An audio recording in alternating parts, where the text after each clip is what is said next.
गद्य शिक्षण की रोचक विधियों के साथ साथ सोपान है और नवीन की पाठ योजना है। तो पाठ योजना के बारे में खूब बात हुई थी और आप सभी लोगों ने बनाया भी, लेकिन उसमें मैंने देखा था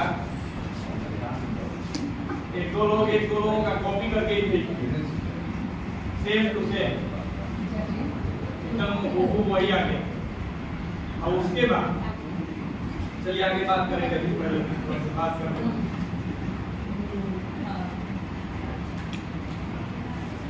गद्य शिक्षण की रोचक विधियां। जैसे काव्य पढ़ते हैं तो काव्य तत्वों के माध्यम से उसको रोचक बना देते हैं रस छंद अलंकार के द्वारा। और जब गद्य पढ़ते हैं तो उसमें कुछ तत्वों की भी बात होती है, समास है, मुहावरे हैं, लोकोक्तियां हैं, उनके द्वारा भी उसको रोचक बनाया जाता है। तो वो तो गद्य की रोचकता हो गई। लेकिन अब यहाँ विधियों के बारे में बात करें तो गद्य को कैसे हम रोचक बनाते हैं।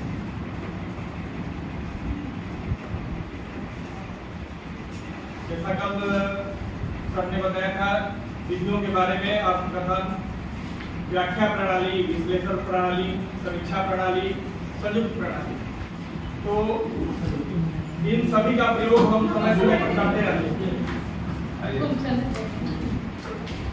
अधिकतर अर्थकथन प्रणाली का प्रयोग हम कर रहे हैं और इसमें पाठ को थोड़ा सा पढ़ करके उसके शब्दों का अर्थ बताते गए, अपनी मर्जी से बढ़ाते गए, बताते गए। इसमें होता क्या है कि केवल और केवल शिक्षक ही उस प्रक्रिया में भाग लेता है।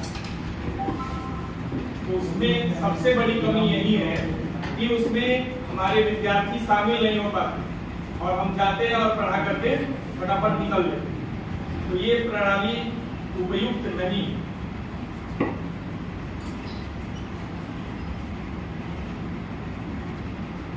अगली प्रणाली है व्याख्या प्रणाली। ये प्रणाली अर्थकथन से कुछ अच्छी है।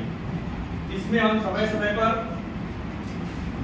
शब्दों का अर्थ बताते हैं, अर्थ भी बताते हैं और व्याख्या भी करते हैं। पहली प्रणाली क्या थी जैसा? अर्थकथन। पहली प्रणाली अर्थकथन है जिसका प्रयोग सामान्यतः अधिकतर होते रहता है।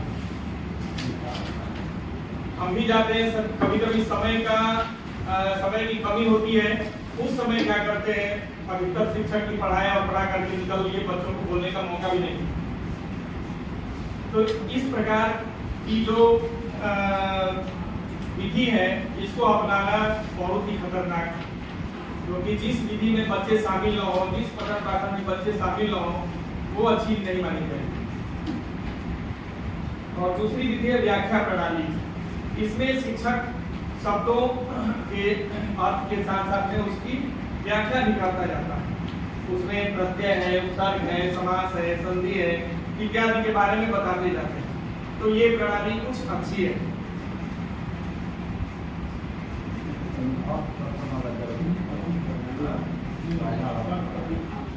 तो बताइए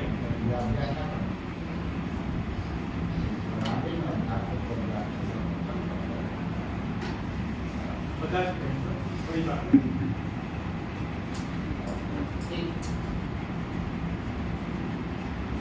तीसरी प्रणाली है विश्लेषण प्रणाली। इस विश्लेषण प्रणाली में हमको तो ये बहुत अच्छा लगता है, क्योंकि जहां जब जैसी आवश्यकता होगी उस प्रकार से हम शब्दों के भाव और को व्याख्यायित करते हैं। उसमें बच्चों से प्रश्न भी पूछते हैं, समझ में आया नहीं आया, इस शब्द के बारे में तुम्हारी क्या जानकारी है, तुम्हारी क्या अपनी राय है, गलत बता रहा है, सही बता रहा है, उसमें हमें शुद्ध करने का मौका भी मिलता है। तो ये विश्लेषण प्रणाली बहुत ही अच्छी है। विश्लेषण का शाब्दिक अर्थ क्या होता है सर? एक बार और नहीं है नहीं, एक बार पिछले बात में आपने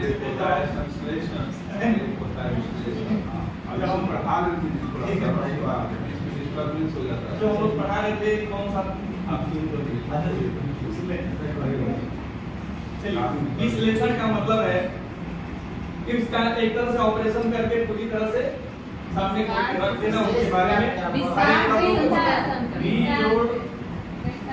विस्तार रूप में उसका विस्तार नहीं, कोई ये विस्तार रूप में कहना उचित नहीं होता। विश्लेषण का मतलब उसके अंदर के हर एक एलिमेंट को बारे में अलग अलग करके उसके बारे में व्याख्या करके बताना। ध्यान रहे इसीलिए पूछ रहे आप हैं। आप भी थोड़ा आप जो अंदर है वो नहीं, दो शब्दों से मेरे हिसाब से दो, एक तो व्यूज शब्द हो गया, दूसरा हो गया संश्लेषण। अगर इसको हम जोड़ के देखें तो दो, एक तो उपसर्ग है और दूसरा मूल शब्द है।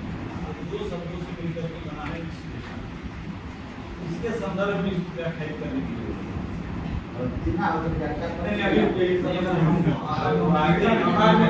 अभी लोग को नोट्स होगा सेशन तो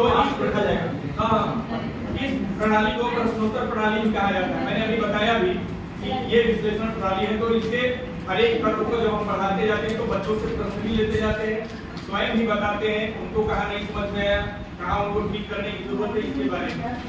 तो इसमें छात्र और अध्यापक दोनों ही एक्टिव रहते हैं, एक्टिव मोड। ये प्रणाली हमको इसलिए अच्छी लगती है कि दोनों ही एक्टिव है, दोनों ही क्रियाशील। जब तक बच्चे क्रियाशील नहीं होंगे तब तक किसी भी गद्य प्रणाली का कोई मतलब नहीं। समीक्षा प्रणाली,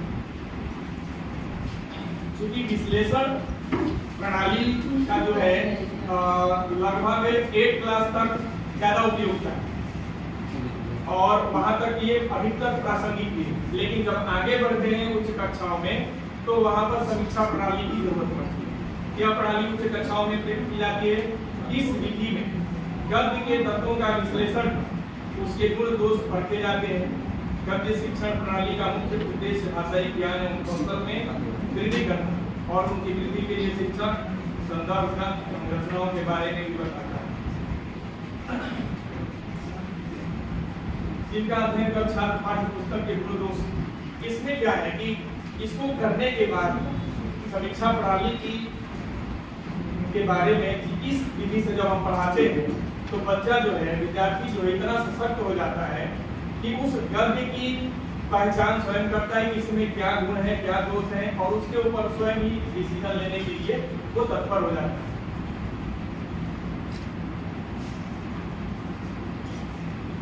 और पांचवा है संयुक्त प्रणाली।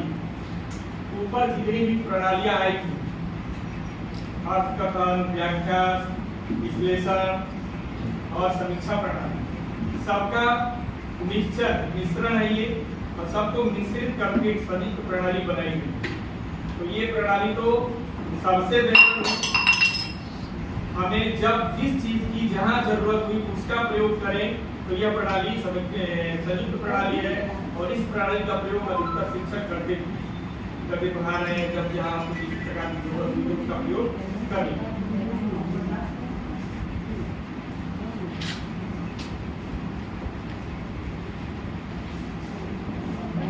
गद्य शिक्षा का महत्व कल हमने चर्चा भी किया था कि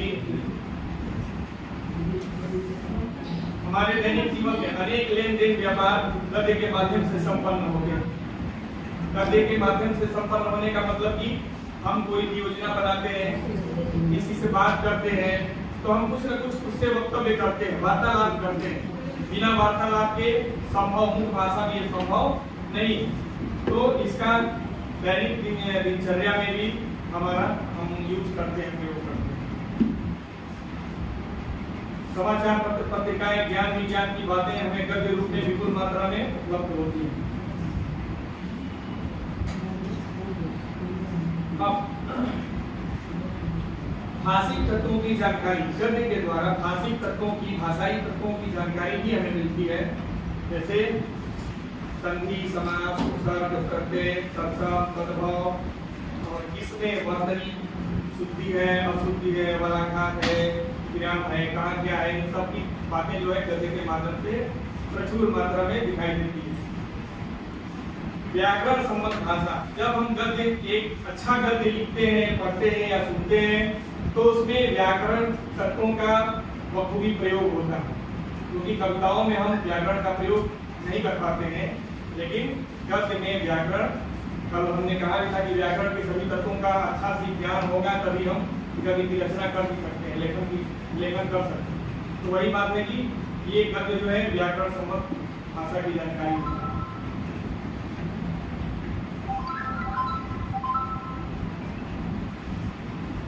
इसमें भावात्मक विकास भी होगा। गद्य शिक्षण सन 1986 में नई राष्ट्रीय शिक्षा नीति में भी इस पर बल दिया गया था, भावात्मक विकास पर। विद्यार्थियों के भावात्मक विकास पर विशेष बल दिया गया।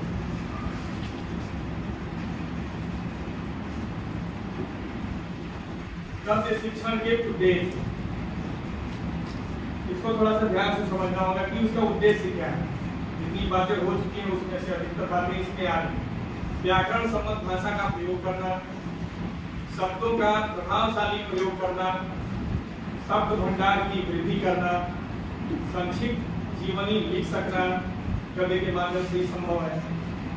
सभाओं व उत्सवों का विवेचन तैयार करना, लेखन में सृजनात्मकता व मौलिकता का विकास करना, लिपि के मानक रूप का व्यवहार करना, रूप विज्ञान तथा ध्वनि विज्ञान के आधार पर शब्दों की वर्तनी का ज्ञान होना, शब्दकोश को देखने की योग्यता का विस्तार। और भी बातें हैं, जैसा कि अभी सुमन सर ने बताया, विराम चिन्हों का सही प्रयोग करना गद्य शिक्षण में ही संभव है। शब्दों, मुहावरों और पदबंधों का उपयुक्त प्रयोग करना, उपयुक्त अनुच्छेदों में बांट कर लिखना, देखी हुई घटना का वर्णन करना, साथ संक्षेपीकरण, भावार्थ, व्याख्या लिखना, आपत्तिक रचना का सारांश लिख सकना, किसी विषय की वर्णनात्मक तथा भावात्मक शैली में अभिव्यक्त कर सकना, विपत्तिक रचना की व्याख्या करना, वर्णनात्मक, विवेचनात्मक, भावात्मक शैलियों में निबंध लिखने की क्षमता का विकास करना, विभिन्न साहित्यिक विधाओं के माध्यम से अपने भाव, विचार, अनुभव, प्रतिक्रिया व्यक्त करना। ये सारी चीजें गद्य शिक्षण के माध्यम से ही संभव है। अब गद्य शिक्षण के कुछ सोपान भी, अभी तक हम लोग गद्य शिक्षण की विधियों के बारे में पढ़ रहे थे, अब इसके कुछ सोपान के बारे में देखेंगे। सोपान है पूर्व ज्ञान, प्रस्तावना, उद्देश्य कथन, प्रस्तुतिकरण, आदर्श वाचन, अनुकरण वाचन, और वाचन, बोध प्रश्न, पुनरावृत्ति, गृहकार्य। अगर इन सोपानों के माध्यम से हम किसी भी कक्षा के बच्चों को पढ़ाते हैं तो निश्चित रूप से गद्य शिक्षण में सफलता मिलेगी। गद्य शिक्षण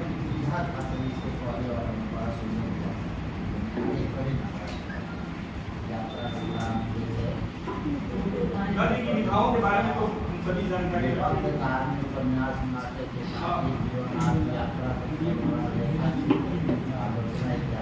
बहुत सारी बातें अभी है, बहुत सारी।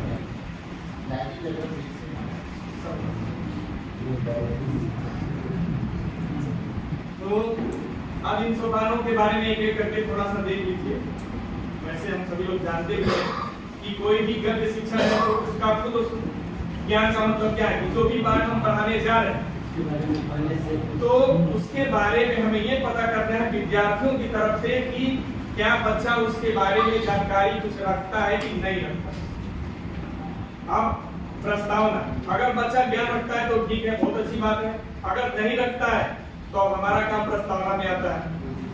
यहाँ पर थोड़ी सी उस प्रकार के प्रश्नों को करेंगे जिससे कि बच्चों को कुछ आइडिया हो जाए कि सर हम क्या करने वाले हैं, इसके बारे में बताने वाले हैं। और उसके बाद उद्देश्य करना। तो जो पाठ हम पढ़ा रहे हैं गद्य का, तो उसका मुख्य उद्देश्य क्या है। बातों ही बातों में प्रश्नोत्तर के माध्यम से बच्चों को समझा दिया जाना चाहिए। थोड़ा जो उसके बारे में आकलन करना शुरू कर दे, कुछ आइडिया लगाना शुरू कर कि इसका उद्देश्य क्या है। उसके बाद प्रस्तुतिकरण।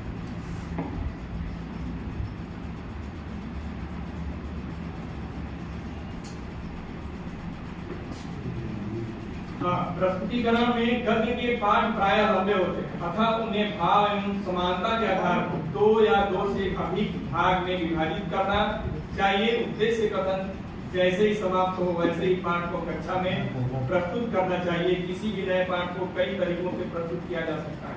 जिसमें मैंने अभी बताया कि उद्देश्य कथन जब पूर्ण हो जाए, जब हम उस गद्य के उद्देश्य के बारे में बता दें तब अगली कड़ी आती है प्रस्तुतिकरण, कि हमें इस पाठ को, इस गद्य को कैसे प्रस्तुत करना है विद्यार्थियों के सामने।